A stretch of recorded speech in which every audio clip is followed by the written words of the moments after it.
India দৃশ্যত তার সমস্ত রাষ্ট্রশক্তিকে এই কাজে নিয়োজিত করেছে। বাংলাদেশে ক্রমাগত অস্থিতিশীলতা তৈরি, একটা বিশৃঙ্খল পরিস্থিতি সৃষ্টি, এখানে সংখ্যালঘু হিন্দুদের নিরাপত্তা এবং হুমকির অতিরঞ্জিত মিথ্যা বয়ান দিয়ে তারা বাংলাদেশকে মনস্তাত্ত্বিকভাবে দুর্বল করার একটা রণকৌশল গ্রহণ করেছে। ইন্ডিয়ার এই কৌশল বাস্তবায়নের সুযোগ করে দিয়েছে বাংলাদেশের মূল ধারার রাজনৈতিক দলগুলো। আমি তাদের নাম উল্লেখ করে আর তিক্ততা বাড়াতে চাই না। গত 15 বছরের ফ্যাসিবাদী শাসনের মাধ্যমে ইন্ডিয়ার উপনিবেশ বানিয়ে বাংলাদেশে রাজত্ব করার যে ব্যবস্থা তারা করেছিল, জুলাই অভ্যুত্থান এবং বিপ্লব পরবর্তীতে তাকে চিরতরে বিদায় জানানোর জন্য বাংলাদেশের রাজনৈতিক দলগুলোর উচিত ছিল সবাই মিলে বাংলাদেশের পররাষ্ট্রনীতি, জাতীয় নিরাপত্তার প্রশ্নে ন্যাশনাল চার্টার বা জাতীয় সনদ তৈরি করে তা ঘোষণা করা। তারা সেই কাজ করতে চূড়ান্তভাবে ব্যর্থ হয়েছে। এই ব্যর্থতা বাংলাদেশের সকল রাজনৈতিক দল এবং রাজনৈতিক নেতাদের। এই কাজ যেটাকে বলে ফ্যাসিলিটেট করা, সেটা করতেও প্রফেসর ইউনূসের সরকার চরমভাবে ব্যর্থ হয়েছে।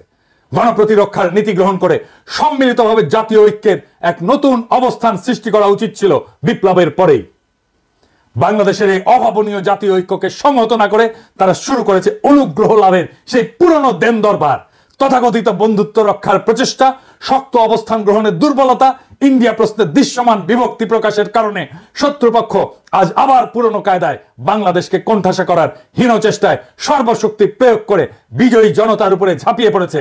কিন্তু ভারত কেন এই সুযোগটা পেল? ইন্ডিয়া একটা মিথ্যা প্রচারণার পাশাপাশি যুদ্ধংদেহী মনোভাব প্রদর্শনের জন্য তার সমস্ত রাজনৈতিক দল, কংগ্রেস, তৃণমূল সহ এমনকি তাদের কমিউনিস্ট পার্টিগুলো সহ সকল প্রতিষ্ঠানকে একত্রিত করতে পারলেও বাংলাদেশের সকল ফ্যাসি বিরোধী রাজনৈতিক দল শক্তি একটা জায়গায় পৌঁছাতে পারেনি। এই দুর্বলতাই প্রিয় মাতৃভূমিকে আবার ইন্ডিয়ার মতো হিংস্র নেকড়ের হুমকির মুখে ঠেলে দিয়েছে। এই ব্যর্থতা বাংলাদেশের সকল রাজনৈতিক দলের। আর উল্টো তারাই আমাদেরকে দোষারোপ করে ঐক্য বিনষ্টের। কি তামাশা! ইন্ডিয়া প্রশ্নের লুকোচুরি, দ্বিধা ও পুরনো নতজানুরীতি যতদিন বজায় থাকবে ততদিন ইন্ডিয়ার সেই আগ্রাসী আচরণ মোকাবেলা করা যাবে না। আর এই সুযোগ নিয়ে বাংলাদেশের উপরে শত্রু তার আধিপত্য বজায় রাখতে চাইবে। ইন্ডিয়া তার বৈশ্বিক প্রভাব খাটিয়ে মনস্তাত্ত্বিক যুদ্ধ পরিচালনার জন্য মিথ্যা প্রপাগান্ডা এবং সংখ্যালঘু সম্প্রদায়কে অব্যাহতভাবে ব্যবহার করে যাবে। বাংলাদেশকে তার কলোনির মতো করে ফিরে পেতে চাইবে আবারও। হাসিনাকে ক্ষমতায় রেখে বাংলাদেশ থেকে যে অসম, অন্যায্য এবং একপাক্ষিক সুবিধাগুলো ইন্ডিয়া কুক্ষিগত করেছিল তার সবকিছু বজায় রাখার পন্থা হিসেবে একটা বৈরী পরিবেশ এবং যুদ্ধনীতি বজায় রাখবে ইন্ডিয়া। এইটা লিখে রাখতে পারেন। যারা ভারতের অনুগ্রহ লাভের ইঁদুর দৌড়ে লিপ্ত হলো তারাই বাংলাদেশের সবচেয়ে র্যাডিক্যাল অ্যান্টি ইন্ডিয়ান ফোর্সকে কোণঠাসা করার মিশনে নেমেছে। আপনারা দেখেছেন কিভাবে তারা ভারত প্রশ্নে নতজানু নীতি নিয়েছিল। আমি সেই সব স্মরণ করিয়ে দিয়ে আর তিক্ততা বাড়াতে চাই না। মনে রাখবেন, আমি ইলিয়াস বাংলাদেশের ব্যাপক মানুষের সমর্থনে বৃহৎ রাজনৈতিক দলগুলোর মুখোমুখি দাঁড়িয়ে একরোখা বিরোধিতা করে যাওয়াতেই ভারত প্রশ্নে সবার সুর পাল্টাচ্ছে। সরকারি শুধু না, রাজনৈতিক দলগুলো ভারত প্রশ্নে অনেক বেশি স্বচ্ছ এবং শক্ত ভূমিকা নিচ্ছে। আলহামদুলিল্লাহ। ভারতের এই যুদ্ধের কৌশল এবং অভিষ্ট লক্ষ্য যদি আমরা বুঝতে অক্ষম হই, বাংলাদেশের রাজনৈতিক দলগুলো যদি তাদের ক্ষমতায় আসার অসুস্থ প্রতিযোগিতায় ভারতের আশীর্বাদ পাওয়াকে দেশের স্বার্থ রক্ষার চেয়ে বেশি গুরুত্বপূর্ণ মনে করে, তাহলে হাজার হাজার তরুণের তাজা রক্তের বিনিময়ে অর্জন করা প্রিয় মাতৃভূমির দ্বিতীয় স্বাধীনতা আবারও বিসর্জন দিতে হতে পারে। তাহলে আমাদেরকে আবারও পরাধীনতা বরণ করতে হবে। হাসিনার চেয়েও খারাপ আরেকটি অপশাসকের কাছে আমাদের জীবন, স্বাধীনতা ও ইজ্জত বন্ধক রাখতে বাধ্য হতে হবে। আমরা তা চাই না, আমরা কোনোদিন তা হতে দেব না। আমরা অবশ্যই তা প্রতিরোধ করব জীবন দিয়ে হলেও। বাংলাদেশ শুধু একটা ভূখণ্ড না, এটি একটি জ্বলন্ত আদর্শ, একটা সংগ্রামের প্রতীক।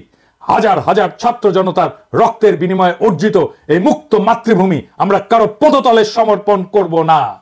দেশবাসীকে আহ্বান জানিয়ে বলতে চাই, গণঅভ্যুত্থান এবং জুলাই বিপ্লবে অংশগ্রহণকারী সকল রাজনৈতিক দল, ছাত্র জনতার সংস্থাগুলো একসাথে বসে ভবিষ্যতের জন্য এদেশের বৈষম্য বিরোধী উন্নয়নের নীতি কৌশল নির্ধারণ, অভিন্ন পররাষ্ট্রনীতি, প্রতিরক্ষা নীতি প্রণয়ন করতে হবে।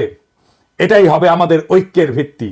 দেশবাসীকে আহ্বান জানিয়ে বলতে চাই, গণঅভ্যুত্থান এবং জুলাই বিপ্লবে অংশগ্রহণকারী সকল রাজনৈতিক দল এবং ছাত্র জনতার সংস্থাগুলো বসে 3টা সনদ লিখতে হবে। কি কি?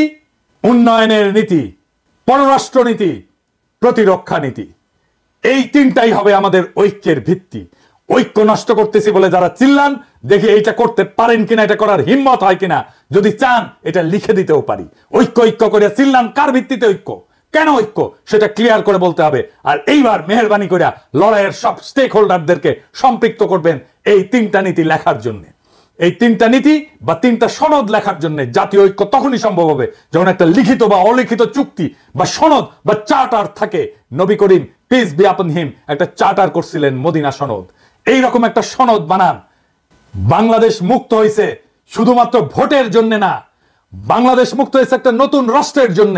এটা আমাদের জাতীয় মর্যাদা, স্বাধীনতা এবং ভবিষ্যৎ প্রজন্মের জন্য। এই লড়াইয়ে আমরা জয়ী হবই।